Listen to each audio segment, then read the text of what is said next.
국가 간의 도청 문제는 국제사회의 오랜 쟁점입니다. 사실관계를 신중하고 철저히 확인하고 시정하는 것은 당연하고 기본이지만 눈뜨고 코 베이는 국제관계를 직시하고 소를 잃은 뒤라도 외양간을 근본적으로 고치는 것이 자주 독립국가다운 지혜입니다. 대통령 집무실의 이전, 운영의 공적 절차성과 보안적 완결성을 지키고 나아가서 대통령 관저, 대통령 비서실의 운영, 인사, 출입, 기록의 투명성과 공정성, 그리고 보안 체계의 엄격성을 지키는 공적 대점검 비상경계령이 필요한 시간입니다. 미국이든 천공이든 대한민국 국민을 대리한 최고 권력과 최고 기밀을 넘나드는 의혹의 씨앗을 완전히 걷어내야 합니다. 이런 취지를 담아서 대통령 집무실, 대통령 비서실, 대통령 관저의 투명한 공적 운영과 유지에 대한 대통령실 3법을 발의하고 통과시켜서 앞으로 모든 국내외적 불법 기밀 유출에 대비하겠습니다.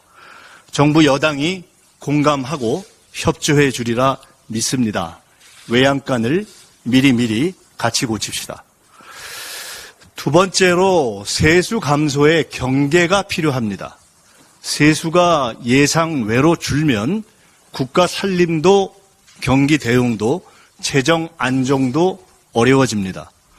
정부의 말대로 부동산, 주식 등 자산 세수의 감소, 유류세 인하 요인도 있지만 최근의 세수 감소는 경기 침체가 근본 원인인데 정부가 법인세를 인하한 것이 세수만 줄이고 경기를 못 살리면 결국 정부는 세수 감소에 기름을 부은 것이 됩니다.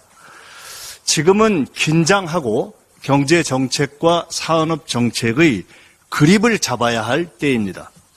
반도체, 자동차, 바이오, 콘텐츠, 우주 등 5대 신전략산업 분야에서 위기를 돌파할 담대하고 구체적인 정부의 전략이 안 보입니다.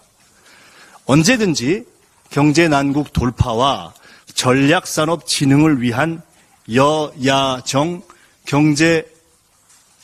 경제자문회의를 여십시오. 아낌없이 아이디어를 드리고 협력하겠습니다.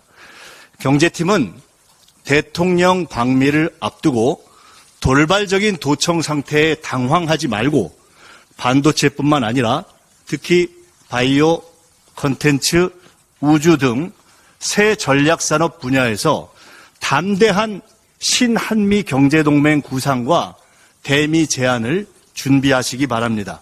필요하다면 언제든 공개든 비공개든 대미 협상 준비팀의 자문 요청에 응하겠습니다.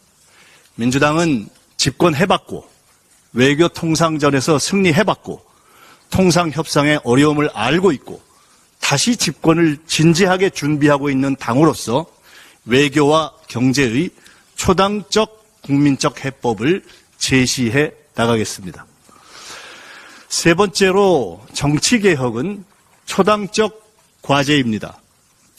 여당이 비당 세력의 당내 개입과 이중당적 문제로 어려움을 겪고 있는 것으로 보입니다. 정당법 42조는 이중당적을 금지하고 있지만 헌법에 보장된 정당 활동의 자유로 인해서 엄격한 파악과 처벌이 어려운 딜레마가 있습니다. 이중당적의 파악, 정리, 근절을 위해서 법 재개정 등 제도 개선 협의를 국민의힘 선관위와 함께할 용의가 있으니 국민의힘이 언제든지 연락해 주시기 바랍니다. 진심으로 비정상적, 비상식적 당외 세력과 단절하고 싶으시다면은 제도를 정비하면 되지 않겠습니까? 서구의 종교개혁 이후 몇백 년이 지났는데 정통교단에서 이단으로 간주되고 있는 비사회적 종교 세력의 정치 농단을 막는 일은 함께 미래 정치를 만들어 가야 할 여야의 초당적 정치개혁 협력 과제가 아니겠습니까? 친일 잔재 청산을 못한 이유로 지식인이나 교계의 신사참배 문제를 정리하지 못한 것을 지적하는 목소리가 우리 사회에 많이 있습니다. 종교개혁은 종교계의 과제이지만 정치개혁은 정치권의 과제입니다. 여야 정치권이 힘을 합쳐서 개혁해 나갑시다. 정치 극단 폭력 세력에 대한 제도 정비에 대해서 민주당의 문은 언제나 열려 있습니다. 끝으로 간단한 공지사항인데요.